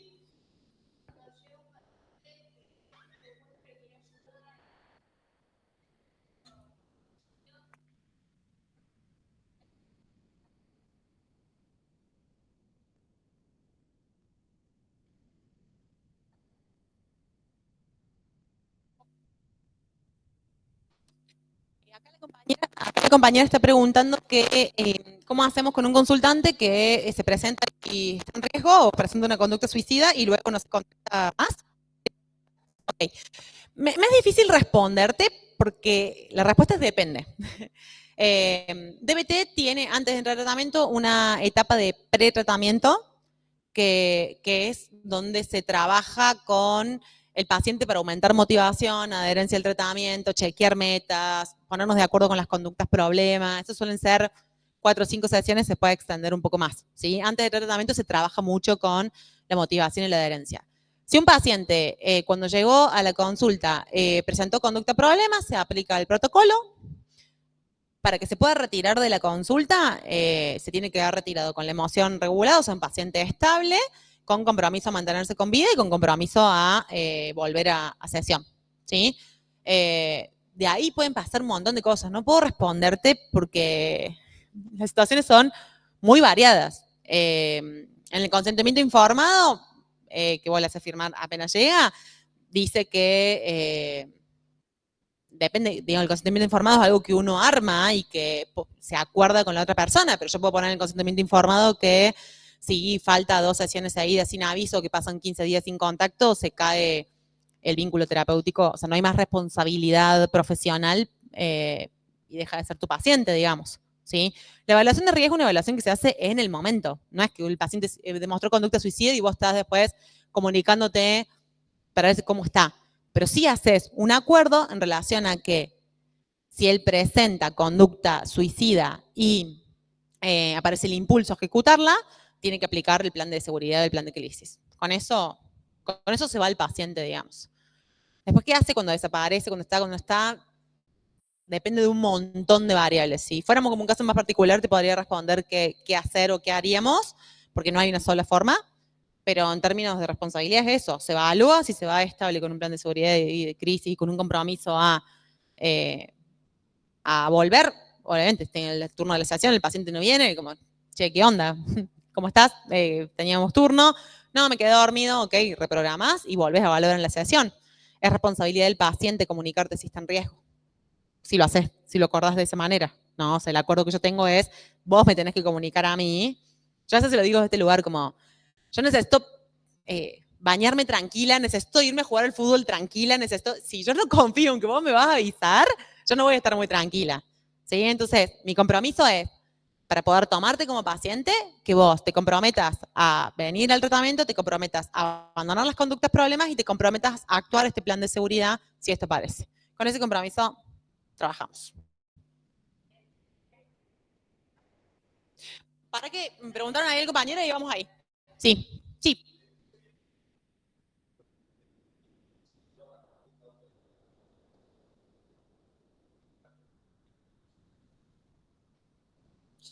No entendí bien, ¿me lo puedes repetir, por favor?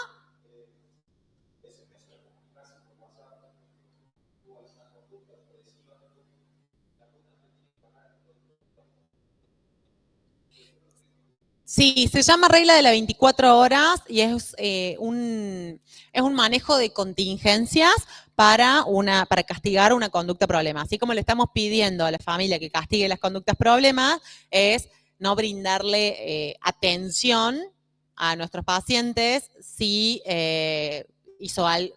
A ver, no está mal prestarles atención, ¿sí? Pero si mi compromiso es que si vos tenías ganas de cortarte, me ibas a llamar y no me quisiste llamar, o sea, en el sentido de que elegiste cortarte en vez de llamarme, por el motivo que fuera, después vamos a evaluar qué obstaculizó a que vos me llamaras. A veces la creencia de no te quería molestar, me dio culpa, me dio vergüenza. Después uno trabaja con eso, ¿sí?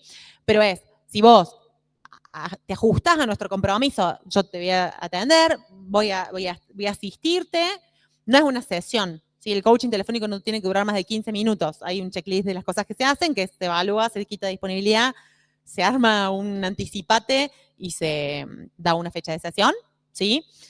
Y la regla de las 24 horas es un manejo de contingencias, es castigar en términos conductuales, de no prestarle, de no seguir reforzando esto de que reciba atención, cuidado cuando ejecuta una conducta problema, digamos. Entonces si vos me escribís, me llamas pidiéndome ayuda, yo voy a estar para vos. Si vos no me pedís ayuda, voy a evaluar riesgo. No es que no, o sea, es evaluar riesgo y una vez se aplica el protocolo cuando está fuera de riesgo, son 24 horas sin contacto. Eso de todas maneras son acuerdos que se realizan, pero se llama regla de las 24 horas y es un manejo de contingencias para conductas problema por parte del terapeuta. Porque los terapeutas también reforzamos por miedo o por muchas otras cosas conductas problema. No es fácil como terapeuta, no es fácil. Es muy gratificante el trabajo, muy gratificante y al mismo tiempo no es fácil porque nosotros lo que tenemos es el compromiso, el compromiso que hizo, es el vínculo terapéutico, es el compromiso. Entonces, es mucho desde el miedo, y si viene un paciente que estuvo con conducta suicida o con un intento, y quizás yo a esa sesión le presto mucho más atención, mucho que viene y se me cuenta que que le fue mal en la facu. Tenemos que estar atentos también a eso. Y también el coaching se realiza no solamente antes de ejecutar una conducta problema, sino para comunicar buenas noticias. Entonces también tiene que ver con que, bueno, pueda comunicarse con el terapeuta para empezar esto, poder decir, ok, como comunícate conmigo también para contarme cosas lindas, para mandarme una foto, para contarme que quisiste hacer tal cosa, que pudiste hacer algo distinto, como que pueda recibir también nuestra compañía, no solamente en momentos de crisis, sino en momentos cuando empieza a ser habilidoso también. Pero sí, es eso. Sí.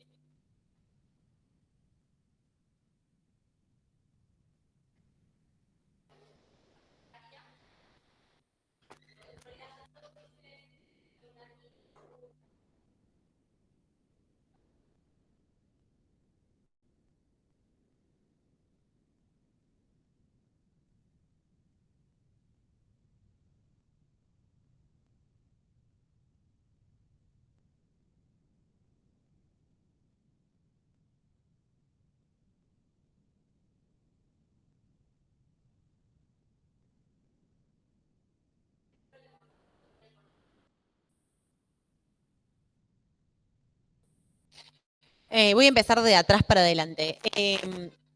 No sé qué está bien o qué está mal. Tenemos que pensar qué es efectivo o qué no es efectivo para la situación. ¿Sí? Si lo que necesitamos es, en una primera etapa, para poder abandonar conductas problemas, un poquito más de supervisión para que tenga la puerta del baño cerrada y la mamá se acuesta a dormir con ella y le cierra la puerta del baño, estamos hablando de una familia que está acatando pautas nutricionales y del equipo y está ayudando a quitar disponibilidad de acceso a esa conducta problema, con lo cual sería bastante efectivo. ¿Sí?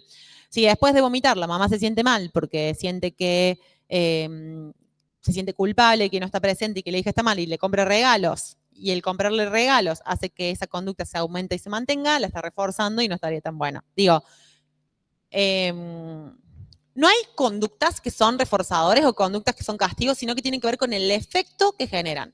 ¿Sí? Para muchas personas, por ejemplo, si yo estoy contando algo que me pone triste y mientras cuento algo que me pone triste, mi amiga me da un abrazo. ¿Qué piensas? ¿Eso es un refuerzo o un castigo?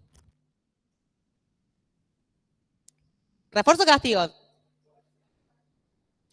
Y en realidad la respuesta es, depende. A mí, yo llego a estar contando algo que me duele, que estoy triste, y me llegan a abrazar, no lo vuelvo a contar nunca más.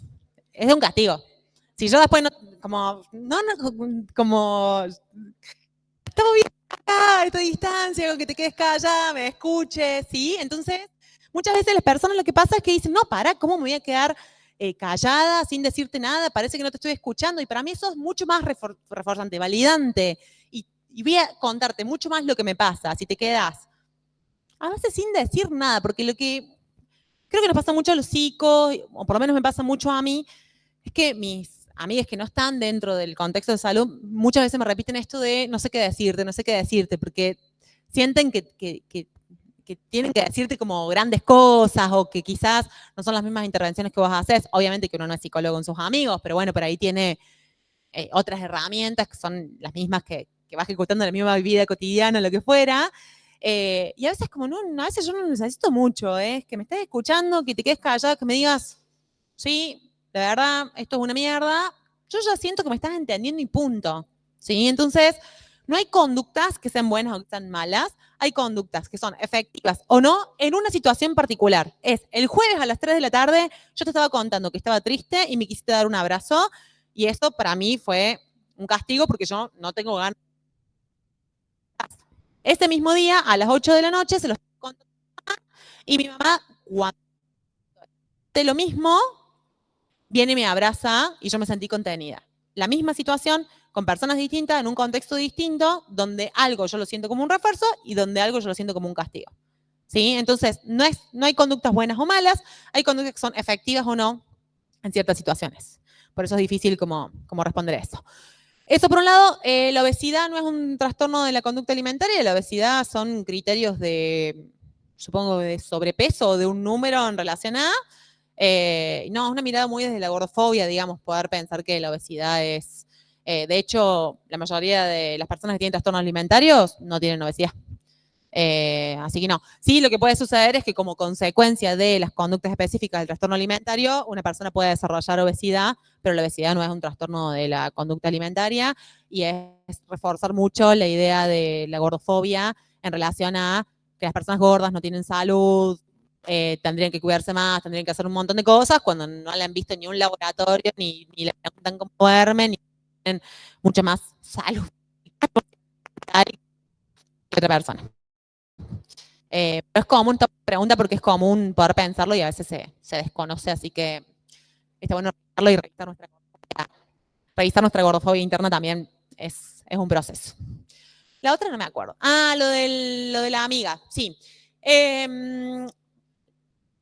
Hay investigaciones que dicen que la recuperación total de los trastornos alimentarios es posible y para que haya una recuperación total tiene que haber una remisión total de los síntomas. ¿Sí? Es decir, que ellos revisan los diagnósticos y no cumplen más los criterios diagnósticos. Un mantenimiento en relación a que esas conductas, problemas ya no estén más. Digamos, no es que no vomita o no tiene atracones por una semana y esto cesa. Depende por ahí de cada equipo y cada tratamiento. Nosotros en nuestra última etapa de tratamiento se trabaja con prevención de recaídas. Son personas que ya hace rato, digo, hace mínimo 6 meses que vienen sin ningún tipo de conducta en relación a los trastornos alimentarios. Se ha trabajado cuestiones de imagen corporal, ¿sí? Eso no significa amar tu cuerpo ni nada de eso, sino que significa que uno puede acceder a las cosas que son importantes, aún sintiéndose mal con el cuerpo o aún teniendo una cierta disconformidad en el sentido de que el vínculo con la imagen corporal y cómo me siento con mi cuerpo no determine quién soy, qué puedo hacer, qué no puedo hacer en el día. Eso es trabajar con imagen corporal.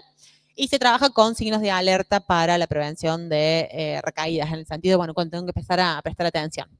Lo que sucede mucho con los trastornos alimentarios es que a veces los síntomas están en remisión, que yo les digo que están como dormiditos, ¿sí? Es como que entonces parece que me recupere y a veces es una cuestión como muy contextual, ¿no? Capaz que yo estoy en pareja y quizás cuando yo estoy en pareja disminuyen un montón como los antecedentes que me llevan a restringir, porque es como que ya no tengo ponerle a mi novia y ya me siento querida por ella, entonces eh, no estoy tanto chequeando mi cuerpo y todo lo demás, y quizás después me separo y separarme se vuelven a activar ciertos estresantes o desencadenantes y se vuelve a activar.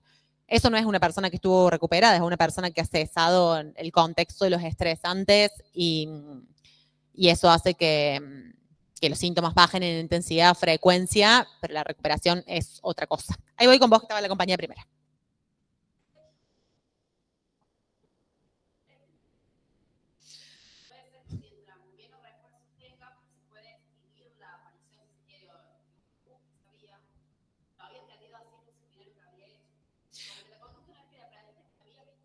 Sí, es que las conductas no se desaprenden, lo que hacemos es aprender conductas nuevas y ampliar el repertorio de herramientas, habilidades o posibilidades para poder elegir cuál es la habilidad más efectiva para ese momento y sobre todo cuál es la que es más coherente con la persona que quiero ser y con mis metas. Eh, Digo, si yo lo que puedo hacer es, si me siento mal con mi cuerpo y frente a eso voy y tengo un atracón de comida, o la opción es contarle a una amiga que me siento mal, y el atracón de comida es mucho más tentador porque me da alivio a corto plazo y probablemente haya un estímulo condicionado a que cada vez que me siento mal, mi cuerpo me lo pida, mi mente me lo pida, digamos, aparezca el pensamiento, pero también es como, ¿cuál es el vínculo que quiero tener conmigo misma? ¿Cómo quiero tratarme cuando me siento mal? Empezar a trabajar mucho ahí con valores y eso nos ayuda a quizás no elegir estas conductas que atentan contra uno mismo para poder empezar a elegir otros tipos de conductas. Pero sí, aparte es difícil, hay conductas que dan alivio a corto plazo, que es difícil competirle. ¿Sí? Si uno dice, tomarte un clozapam, que a los 40 minutos te dormís, o hablar con una amiga, que tardás como 1 hora y media en tratar de bajar la emoción, y el clonazepam es mucho más rápido. Y si es en gota, es más rápido todavía que la pastilla, digamos. ¿Sí? Entonces, es difícil competirle. Acá no es una cuestión de lo que tenemos, no es una cuestión de competencia porque siempre va a ganar la conducta problema a corto plazo. El tema es a largo plazo, digamos, a mediano plazo, cuando hacemos una evaluación total, ahí poder decir, che, pros y contras, poner una balanza, y ahí es donde aprendemos a elegir de otra manera, ¿sí? Ahí estoy con ustedes, está mi compañera acá y voy. Sí.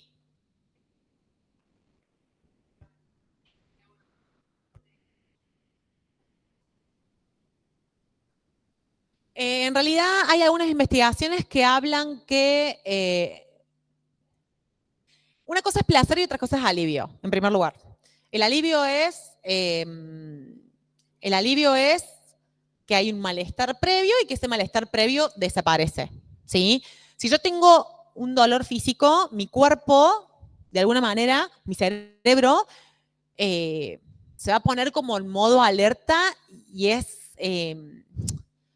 hay algunas cuestiones que le van a competir, ¿sí?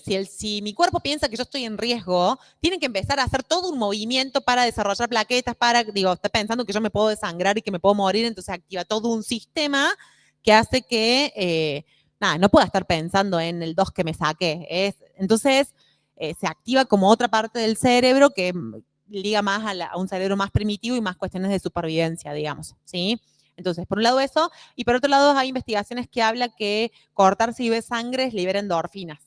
Entonces, ahí sí podríamos estar hablando de una cuestión de refuerzo positivo. Eh, esas son como un poco lo que circula en relación a... de hecho, hay una estrategia de tolerancia al malestar que utilizamos cuando la emoción está muy alta, que es que activamos algo que se llama el reflejo de buzo, que es meter la cabeza abajo del agua y aguantar la respiración. Entonces el cerebro como que piensa que te estás ahogando y lo que hace es activar todo un sistema donde empieza a llegar. O sea, piensen esto, piensen que si yo me estoy ahogando, todo mi cuerpo tiene que estar al servicio de sacarme de esa situación. Y no puede estar pensando en la pelea con mi novio, tiene que estar pensando en que me puedo morir, ¿sí? Entonces, hay habilidades específicas de tolerancia al malestar donde aplicamos a propósito algunas habilidades para engañar un poco el cerebro y que se corra el foco de la emoción y que cambie rápidamente el foco, es cambiar la química del cerebro, ¿sí? Pero ahí yo estoy cambiando la química metiendo la cabeza bajo el agua, no estoy cambiando la química del cerebro cortándome. Entonces sí hacemos cosas, no es que no hacemos cosas, ¿sí? Las técnicas de los hielos es lo mismo, la temperatura funciona de esa manera, ¿sí? Hacemos lo mismo, pero en lugar que no sea como dañándome. ¿Se entiende? Sí. ¿De trastornos alimentarios? Sí, un montón, sí. Sí, sí, sí. Cada caso es muy particular, depende de la comorbilidad también, pero sí, sí, sí. De hecho, nuestro programa de tratamiento está orientado en etapas y en la última etapa se trabaja con, como le dije recién, en prevención de recaídas y se dan altas. O sea, hacemos el alta con, con el equipo y todo lo demás. De todas maneras, el equipo de trastornos alimentarios dentro de Validar es un equipo que salió a ver, ¿cómo decirlo? Hace rato que nosotros venimos trabajando con trastornos alimentarios, pero venimos trabajándolo dentro del equipo de DBT. Hace un año aproximadamente sale como el equipo específico de trastornos alimentarios, entonces dentro de ese sistema no hemos dado ningún alta todavía de esa manera, básicamente por el tiempo que lleva, porque en general te lleva mínimo un año de tratamiento, pero sí, ¿sí? Y de hecho ahí lo que se evalúa es si se da el alta del tratamiento para que pase a un equipo de clínica general, no es que, o que continúe con vos, no es que vos después no podés trabajar en clínica general, sí, pero está bueno dar el alta porque es como, bueno, hay una recuperación y se lo da a la paciente y a la familia. Así que sí, sí, he dado varias altas. Es un momento súper gratificante porque no saben el laburazo que es y después nada, es como ver una paciente que vomitaba 5 veces al día, que vomitaba hasta tener sangre, la familia que te escribía cada 2 días porque estaba preocupada y después ves y está estudiando en la facu, cognitivamente está bien, y va a los cumpleaños porque antes no podía ir porque estaba de comida, es ver cómo mejora la calidad de vida, ahí es donde uno siente que todo lo que uno está haciendo vale la pena y quienes estén trabajando quieran trabajar, les digo que le banquen un poco el primer tiempo que es difícil, pero cuando las altas empiezan a llegar y las mejorías empiezan a llegar, sea en conducta suicida o en trastornos alimentarios, es sumamente gratificante. Así que si están en esa, es como banquenla un poco que ya van a llegar las buenas noticias, porque sí. Sí.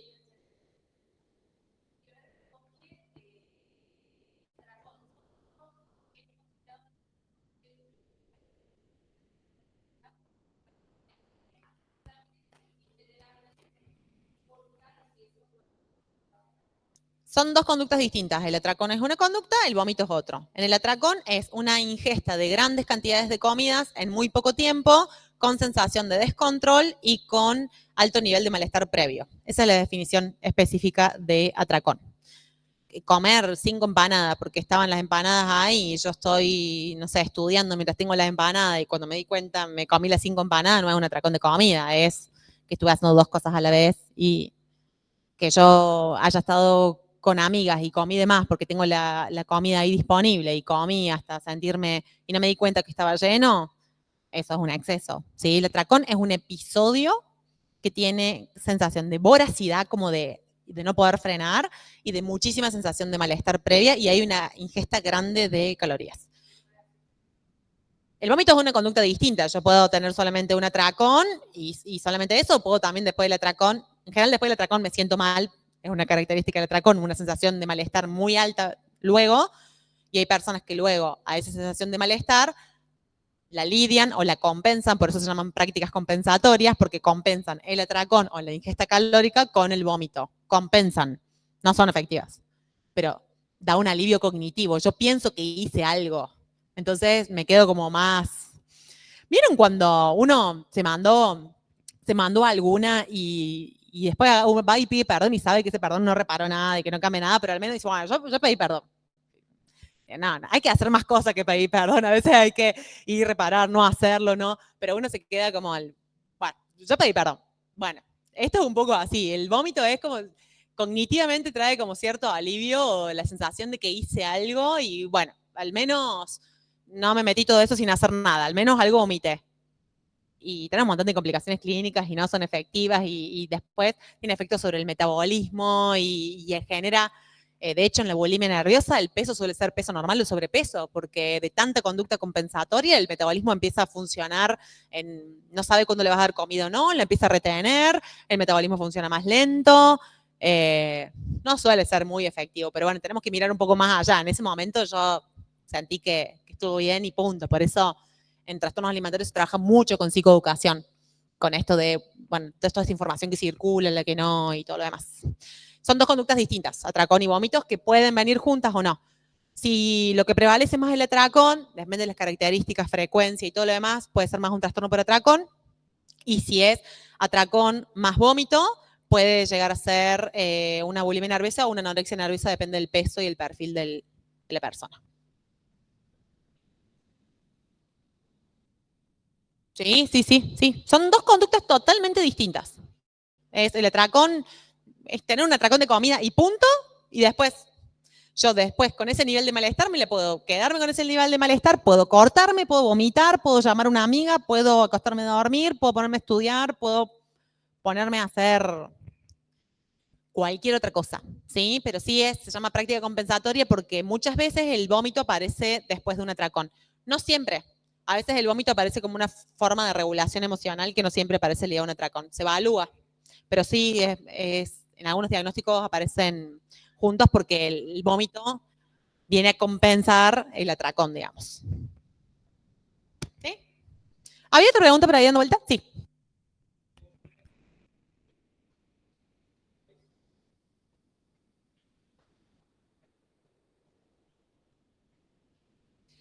¿Puedes hablar un poquitito más alto? No te escucho.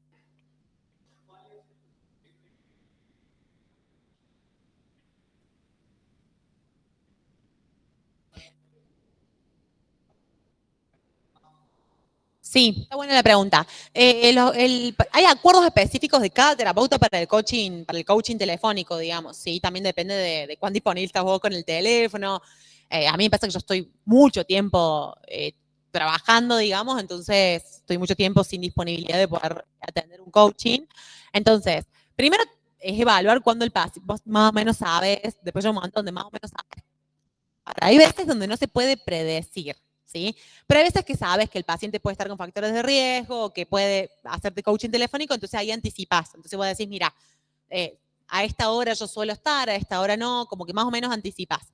Y se arma un plan B, ¿sí? El plan B es o entrenar a un coterapeuta en relación a las habilidades que tienen que aplicar o un plan de crisis donde frente a esta situación de crisis se trabaja con una habilidad que se llama anticipate. Es, ok, si sucede esta crisis, lo que puede suceder es lo siguiente y hay que hacer esto, esto y esto. Y eso son las habilidades de tolerancia al malestar, que son las mismas que nosotros aplicamos en el coaching telefónico, solo que las guiamos, en el coaching telefónico las guiamos, ¿sí? Lo que hacemos es un plan de crisis, un plan de seguridad por escrito, en donde dice, bueno, si yo tengo esta crisis y me siento semana, tengo que ir y agarrar los hielos, tengo que ir y meter la cabeza abajo del agua, tengo que ir a hacer actividad física de manera intensa, tengo que distraerme con esta lista de Spotify, depende de la situación, el paciente y lo que le funcione, es lo que va a hacer. Pero se va con una indicación precisa de lo que tiene que hacer en ese momento. ¿Sí? La crisis se tiene que anticipar, porque en ese momento la emoción nubla y lo que hay que hacer es emparejar la crisis con una conducta habilidosa. Entonces, ¿estás en crisis? Esto. ¿Sí? Eso hace que no te queme tampoco vos como terapeuta, poder pensar, che, si no es mi responsabilidad, si no atiendo el teléfono, ¿qué pasa? Bueno, no, puede que no atendamos el teléfono, uno lo anticipa y arma un plan B, digamos. Y es mucho mejor que haga más el plan B porque es donde empieza a sentir que desarrolla competencia, donde empieza a sentir que solo puede empezar a aplicar esas habilidades, aunque muchas veces al principio necesita un poco de asistencia para poder hacerlo, digamos. Bueno, ¿estamos? Bueno, quedo a disposición de las dudas. Por ahí lo que me pasa es que me escriben mucho pidiéndome o bibliografía o que no es que no lo facilitamos porque no queremos, ¿no? Digo, para mí el conocimiento es algo que se comparte y la generosidad es un valor súper importante en mí, pero también pienso que hay cierta bibliografía, pero en lo que es trastornos alimentarios tiene que ser como muy específico, para ahí buscar paper o lo que fuera. Entonces también como animarlos un poco a que, porque para ahí es como, che, ¿me pasas algo? ¿Qué? ¿Sí? Y también es cierto que en DBT hay un libro como específico, que si quieren se los puedo pasar a los chicos para el nombre del libro, que es un libro básico de DBT para que puedan ir leyendo y ya con eso tienen para arrancar. ¿Sí? No, sí, en la fundación tenemos la especialidad en DBT, que si no me equivoco arranca en marzo o en abril. La especialidad en DBT, que es un curso aparte, y tenemos la especialización en trastornos de la conducta alimentaria, que todavía no salió el flyer, pero va a salir. Entonces, nada, esas son las posibilidades al menos que ofrecemos nosotros. Y bueno, muchas gracias.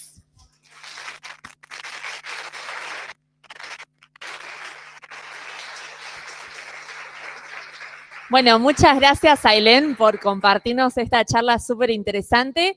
Gracias a todos y todas por participar. La charla la grabamos, la vamos a estar publicando lo antes posible en el canal de YouTube Surencico. A quienes adquirieron su certificación virtual se va a estar enviando por correo. A quienes la quieren adquirir se anotan de nuevo en el formulario si ya lo hicieron y pueden solicitar ahí el certificado. Y los esperamos mañana en la marcha por el derecho a la salud mental para que sigamos defendiendo y visibilizando todas estas problemáticas. Gracias.